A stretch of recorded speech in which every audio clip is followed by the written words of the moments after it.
Brazilian forward রাফিনহার দুর্দান্ত জোড়া গোলে লা লিগায় নিজেদের জয়যাত্রা অব্যাহত রাখল বার্সেলোনা।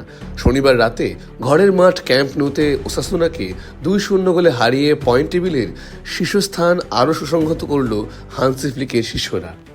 পুরো ম্যাচ জুড়েই বলের দখল ও আক্রমণে দাপট দেখায় কাতালানরা, তবে প্রথমার্ধে গোলের দেখা পায়নি।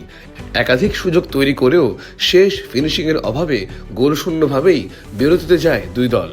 23 মিনিটে ফেরান তোরেসের একটি গোল ভিএআরের সিদ্ধান্তে বাতিলও হয়। দ্বিতীয়ার্ধে আক্রমণের ধার আরও বাড়ায় বার্সেলোনা। অবশেষে 70তম মিনিটে আসে সেই কাঙ্ক্ষিত সাফল্য।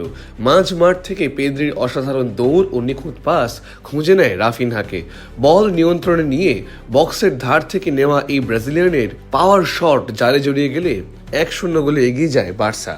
এরপর ওসাসুনা কিছুটা আক্রমণাত্মক হওয়ার চেষ্টা করলে বার্সেলোনার সামনে আরও সুযোগ তৈরি হয়।